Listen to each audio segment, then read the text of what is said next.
Rajini sir எப்படி update ஆகிறாருன்னா, அவங்க கிட்ட பொறுப்ப ஒப்படைச்சுட்டு, அந்த பொறுப்போடைய அத வந்து எப்படி சொல்றது? ஒரு இன்ஸ்பிரேஷன் அவங்களுடைய ஒளி வந்து இவர் மேல படும்ல, ஆட்டோமேட்டிக்காவே அத வந்து இவர் வந்து இன்வால்வ் பண்ணிக்கிறார். ஓகே. அதாவது அப்சர்வ் பண்ணிக்கிறாரு.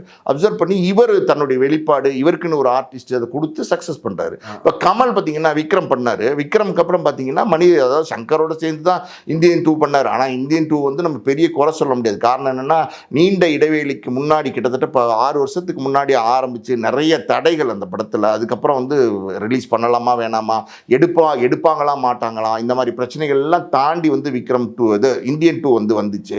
ஸோ அதுக்கப்புறம் வந்து மணிரத்னத்தோட பண்ணலாம் அப்படிங்கிறது நல்ல சாய்ஸ் தான். ஆனால் வந்து நான் சொன்ன மாதிரி இன்னைக்கு இருக்கிற டேரக்டர்ஸால் இன்னைக்கு இருக்கிற ட்ரெண்டோட கனெக்ட் ஆகும். இப்போ லோகேஷ் எல்லாம் எடுத்துக்கிட்டிங்கன்னா, இப்போ முதல் படமே எடுத்துக்கோங்களேன், மாநகரம் ஒரு சின்ன நடிகர்களை வச்சு தான் எடுத்தாங்க. ஸ்ரீ அப்புறம் இன்னொரு தெலுங்கு நடிகரை வச்சு தான் எடுத்தாங்க. ஆனால் அந்த படமே பேசப்பட்ட படமாக இருந்துச்சு. அதுக்கப்புறம் கைதி பண்ணும்போது கார்த்தியோட வச்சு எடுத்து அதுவும் பெரிய லெவலில் பேசப்பட்ட படமாக இருந்துச்சு. அதுக்கப்புறம் மாஸ்டர் அது வேற மாதிரியான ஒரு விஜய்க்கே ஒரு ட்ரேட்மார்க்கான ஒரு படமாக அமைஞ்சிச்சு.